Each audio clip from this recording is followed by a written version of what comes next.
I come from Sierra Leone, where we had a civil war. I was 12 years old. My mother, father, and 2 brothers were killed. I was forced to fight in the war as a child soldier.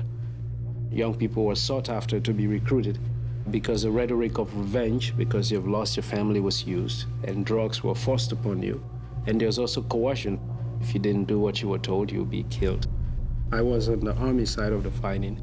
And for many years, I believed that the rebels were responsible for killing my family, and therefore, anyone who was associated with them did not deserve to live.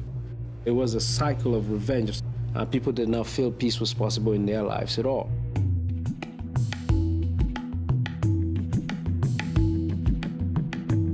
You first need to stop the killing, but if you do not have justice and people do not feel that their grievances have been dealt with, it's extremely difficult to get serious reconciliation.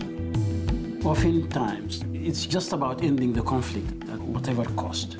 And in the rush for the immediate result of ending atrocities, stopping the killings, the long-term demands of justice, the demands for addressing the root causes of these conflicts are forgotten. We find that perpetrators reinvent themselves. They take off their general's uniform. The next year they might be running for president, or they're head of a political party, or they're a businessman. But their tools, the way they operate, and their friends all remain the same, and that can greatly distort a transition to a democracy. But there's an emerging norm of international law to say that you cannot give amnesty for genocide, war crimes, crimes against humanity, and serious violations of human rights. How do you get perpetrators to really admit responsibility for crimes they committed and at the same time secure their participation in a peace agreement? It's not an easy task. With the creation of the International Criminal Court, I'm not sure everyone anticipated this tension between mediators and international justice. Look at the situation over Kosovo. There was pretty clearly some tension over would Milosevic be indicted, when would he be indicted, and so forth. One of the points underlined by that example is the role of a prosecutor being first anchored to the law, but second, someone who really understands the political situation. This debate of justice and peace, which sometimes becomes so acrimonious, is a false debate in the sense that you need both. Justice reinforces peace and the long-term peace that one is looking for.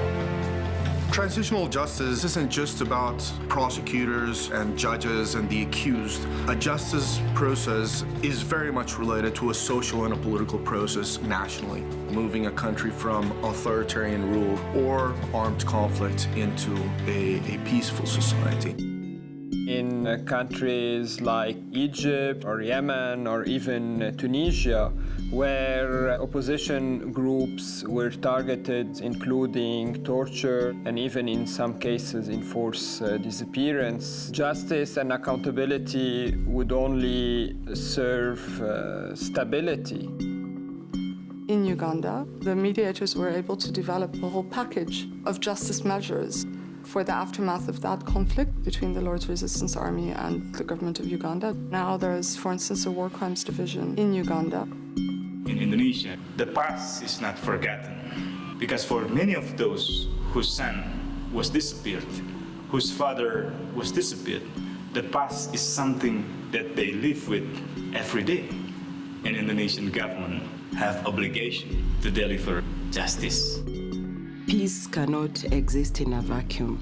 Bringing those with the highest responsibility to account, in my view, in fact would bring stability, so that citizens will respect the law more if they can see that the law can be applied equally to everyone.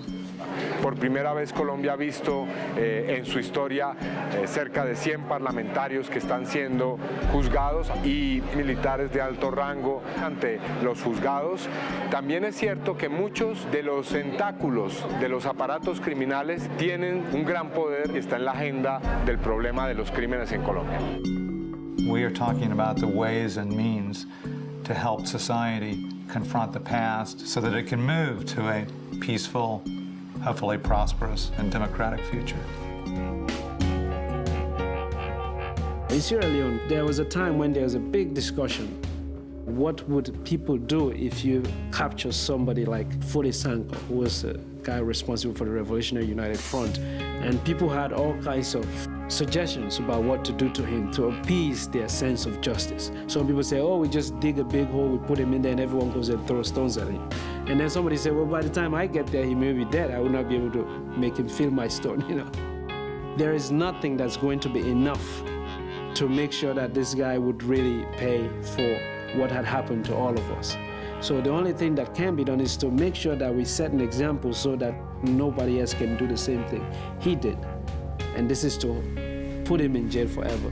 And actually, perhaps we'll even allow him to witness this country grow peacefully so that he can see that what he had in mind about how this could go was not right.